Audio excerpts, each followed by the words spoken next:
Today we are going to tame Leonardo AI and get more control over the images it generates.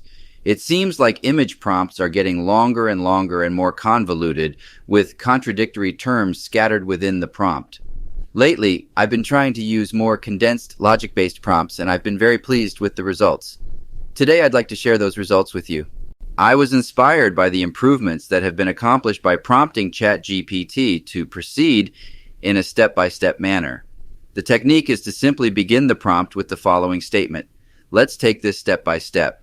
The request is then segmented into logical steps that proceed in an organized fashion. The first step is to tell Leonardo what type of art medium we wish to render the image in, whether that is watercolor, oil painting, comic book, splash art, or photograph.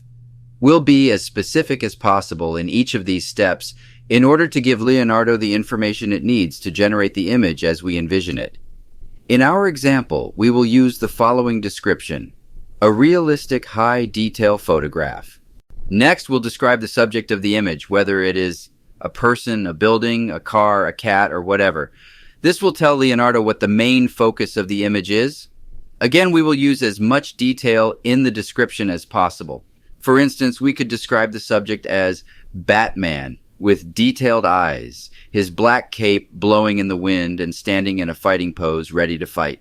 By instructing Leonardo to give the subject detailed eyes, we not only ensure that the program will give extra attention to the eyes, but also that the subject should be facing the camera.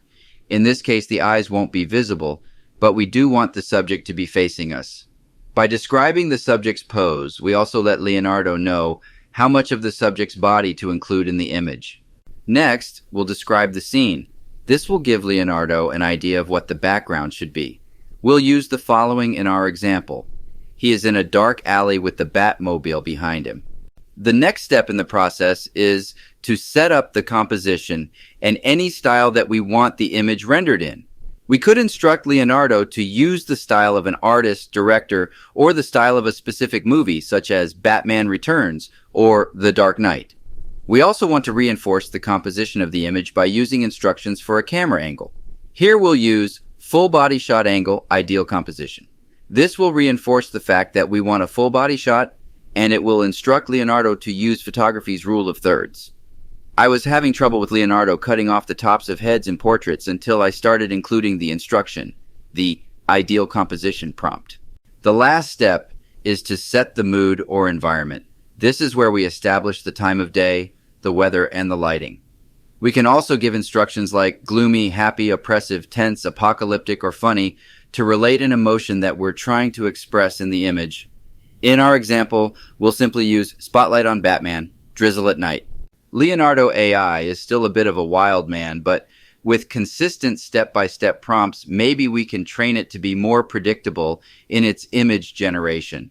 There will always be a certain randomness that makes image generation fun and creative. I hope that you have enjoyed this episode in our exploration of Leonardo AI, and if you have any comments or suggestions, be sure to enter them below. And be sure to subscribe. Thanks for watching.